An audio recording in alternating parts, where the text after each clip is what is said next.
नमस्कार दोस्तों, मैं हूं Raju Saini, international business trainer and motivational speaker. दोस्तों मैं स्वागत करता हूं आप सबका आपके अपने YouTube चैनल, जहां पर इंपोर्ट एक्सपोर्ट की नॉलेज को क्रिटिकल नहीं सिंपल बनाते हैं। तो दोस्तों एक इंटरेस्टिंग टॉपिक आपके लिए लेके आया हूं, what can be exported from India to Bangladesh. यानी बांग्लादेश को अगर हम चूज कर रहे हैं as a target market for export, तो उसमें क्या क्या बेनिफिट्स होते हैं, हमारे रिलेशन बांग्लादेश के साथ में कैसे हैं, और क्या क्या प्रोडक्ट यहाँ इंडिया से हम बांग्लादेश को एक्सपोर्ट करते हैं और क्या क्या कर सकते हैं, क्या क्या इंडस्ट्रियल प्रोडक्ट या नॉन इंडस्ट्रियल प्रोडक्ट हम बांग्लादेश को एक्सपोर्ट करते हैं, और गवर्नमेंट के बेनिफिट्स क्या है अगर हम बांग्लादेश को एक्सपोर्ट करते हैं। तो ये सब पॉइंट्स का मैं आंसर लेके आया, छोटे से वीडियो में बने रहिए मेरे साथ में। सबसे पहला मेरा पॉइंट है benefits to export in Bangladesh from India. यानी इंडिया से अगर हम एक्सपोर्ट करते हैं बांग्लादेश में, तो बांग्लादेश को एक्सपोर्ट करने में क्या बेनिफिट है। तो सबसे पहले बेनिफिट आता है रोड कनेक्टिविटी। देखिए यहाँ पे फ्रेंड्स, आप सबसे पहले देखिएगा, जहां आपकी जो कंट्री है उसके अगर लैंड से कनेक्टेड कोई कंट्री है, आपके नियर बाई यानी आपका पड़ोसी कोई देश है, आपके नाइबर कंट्री है, तो नाइबर कंट्री आपकी रोड से कनेक्टेड है, तो उसको आप रोड से भी एक्सपोर्ट कर सकते हैं। यानी उसमें अगर डिस्टेंस वाइज बात करें तो कोलकाता यानी अपना वेस्ट बंगाल, कोलकाता से लगभग 1-1.5 घंटे का रास्ता है वहां से, तो वहां से बाय रोड सामान जाता है, यानी गुड्स वहां से बाय रोड जाता है, और फिर वहां से आपका जो ट्रांसपोर्टेशन कॉस्ट है, ट्रांसपोर्टेशन कॉस्ट भी आपको कम पड़ती है, यानी लोअर ट्रांसपोर्टेशन कॉस्ट आपको पड़ती है, जो कि वो बेनिफिट सीधा आप अपने एक्सपोर्ट बिजनेस में लगा सकते हैं, और फिर अपने बिजनेस को आप और बढ़ा सकते हैं, इंक्रीज कर सकते हैं अपने बिजनेस को। नेक्स्ट आता है शॉर्टेस्ट बिजनेस साइकिल, यानी वो हमारे बिल्कुल पास में है, तो अगर वहां पे अगर हम बाय रोड या अगर एक्सपोर्ट कर रहे हैं, तो आपके जो बायर है, बायर के पास आपका गुड्स पहुंचने में मात्र 2 या 3 दिन से ज्यादा नहीं लगता। अगर आप दिल्ली से कर रहे हैं तो बाय ट्रेन भी आप कर सकते हैं। दिल्ली से अगर क्या क्या एक्सपोर्ट कर सकते हैं, वो वीडियो अगर आपने मेरा नहीं देखा तो वो भी आप जरूर आप उसको देख लीजिए फ्रेंड्स, मेरे चैनल में जाके। तो इसमें शॉर्टेस्ट बिजनेस साइकिल है, तो बिजनेस साइकिल शॉर्ट होने से क्या होता है कि आपका पेमेंट साइकिल ऑप्टिमाइज होता है। यानी पेमेंट साइकिल ऑप्टिमाइज होने का मतलब ये है कि जैसे यहाँ से आप अमेरिका को एक्सपोर्ट कर रहे हैं, यूएसए को कुछ एक्सपोर्ट कर रहे हैं, तो आपका कंटेनर वहां जाने के लिए 45 डेज आपको लगेगा, तो वहां पर आपका बिजनेस साइकिल हो गया 45 डेज का।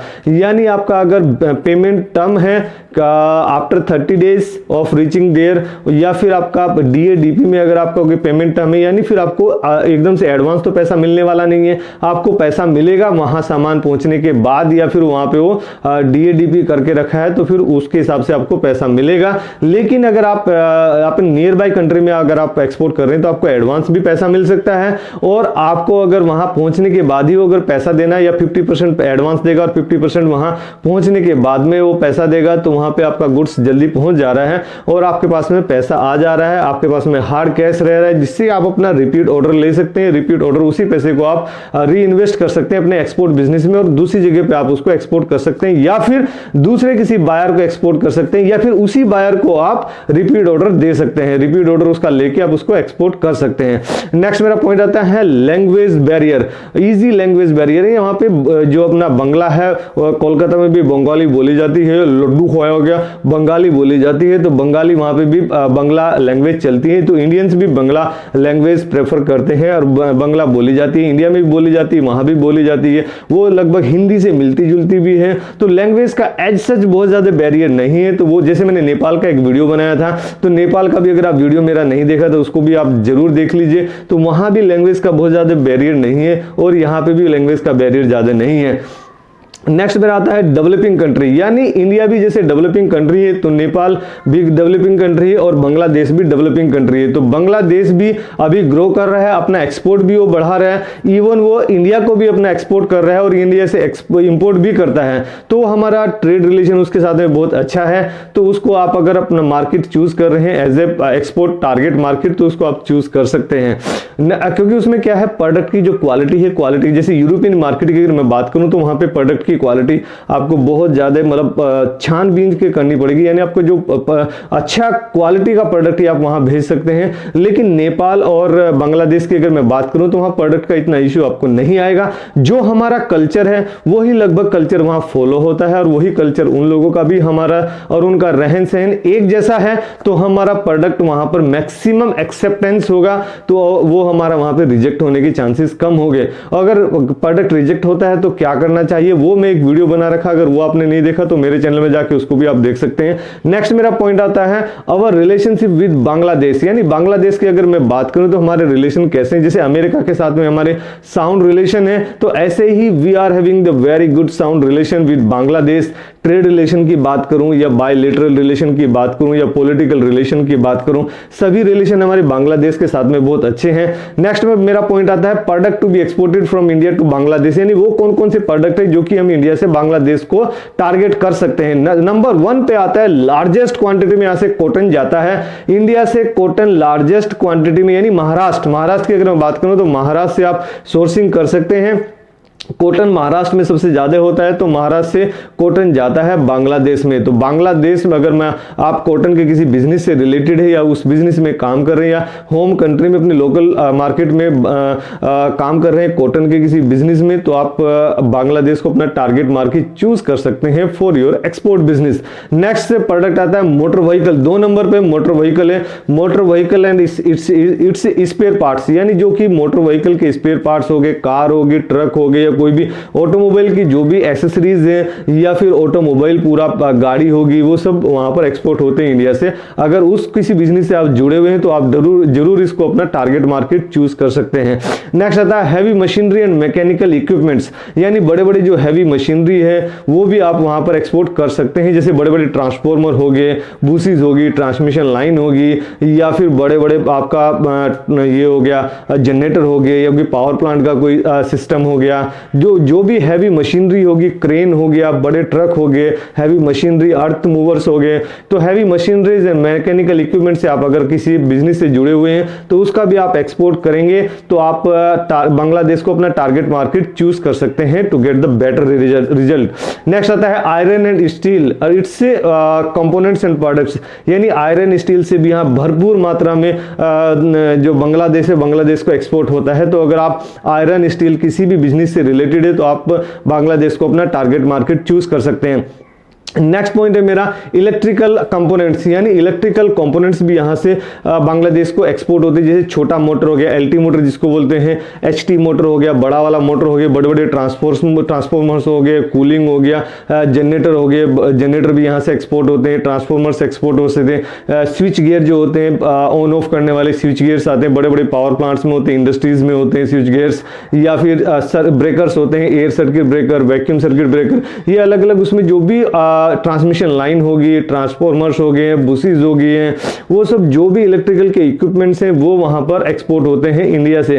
तो इलेक्ट्रिकल इक्विपमेंट्स एंड कंपोनेंट्स यहां से एक्सपोर्ट होते हैं। अगर आप इलेक्ट्रिकल डिपार्टमेंट से हैं या फिर इलेक्ट्रिकल इंजीनियर हैं या फिर आप किसी ऐसे बिजनेस से रिलेटेड है जो अपने होम मार्केट में, होम कंट्री में आप बिजनेस कर रहे हैं, तो आप एक्सपोर्ट के बिजनेस में आना चाहते हैं, या फिर एग्जिस्टिंग आप बिजनेसमैन हैं तो उसको आप एक्सपोर्ट कर सकते हैं। अपने इलेक्ट्रिकल प्रोडक्ट्स को आप एक इंटरनेशनल बिजनेस का रास्ता दिखा सकते हो to get the better result. Next आता है ऑर्गेनिक केमिकल्स, यानी ऑर्गेनिक केमिकल्स अगर गुजरात में अगर मैं बात करूं तो गुजरात से ऑर्गेनिक केमिकल्स बहुत एक्सपोर्ट होते हैं बांग्लादेश में। अगर आप गुजरात में रहते हैं या फिर केमिकल और ऑर्गेनिक केमिकल का आप काम करते हैं, बाकी दूसरे किसी स्टेट में रहते हैं, तो आप गुजरात से लेके आप बांग्लादेश में एक्सपोर्ट कर सकते हैं, आपको अच्छा रिजल्ट यहां पर देखने को मिलेगा।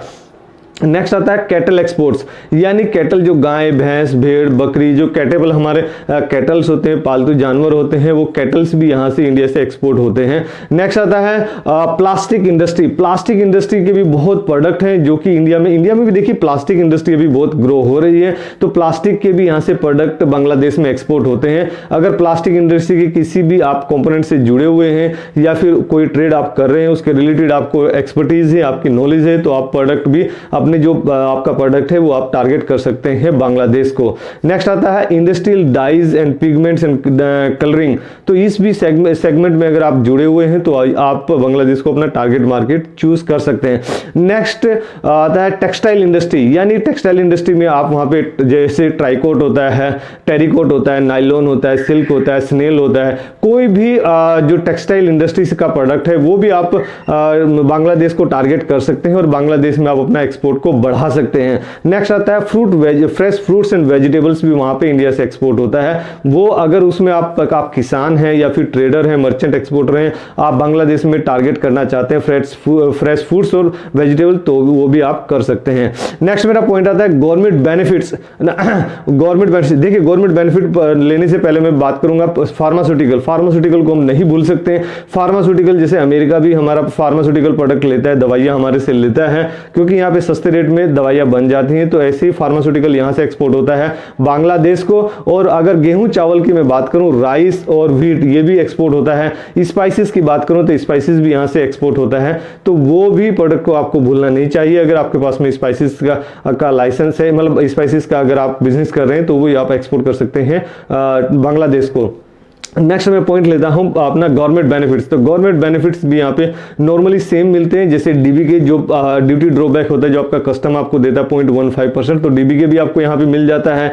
और MEIS भी आपको यहाँ मिल जाता है। तो जो मर्चेंडाइज एक्सपोर्ट इंडिया स्कीम है वो भी आपको यहाँ पे मिल जाता है 3%, 5% डिपेंडिंग अपॉन योर प्रोडक्ट। जो भी आप प्रोडक्ट चूज करते हैं कि इसमें गवर्नमेंट MEIS कितना बेनिफिट आपको दे रही है, तो उसके हिसाब से आपको यहाँ पे गवर्नमेंट बेनिफिट भी आपको पूरे मिल जाते हैं। जो अमेरिका आप एक्सपोर्ट कर रहे हैं वही बेनिफिट आपको यहाँ पे गवर्नमेंट की तरफ से मिल जाते हैं। गवर्नमेंट इसमें कोई भेदभाव नहीं करके रखी है। तो दोस्तों अगर आपको वीडियो पसंद आई जरूर आप इसको लाइक कीजिए। चैनल पे अगर आप नए हैं तो जरूर आप चैनल को सब्सक्राइब कर लीजिए, ताकि नोटिफिकेशन सबसे पहले पहुंचे आपके पास में। और देश की इकोनॉमी बढ़ाने में मेरी मदद कीजिए और इंडिया का इकोनॉमी बूस्ट करने में मेरी मदद कीजिए। Let's do export together. Thank you very much. Thank you.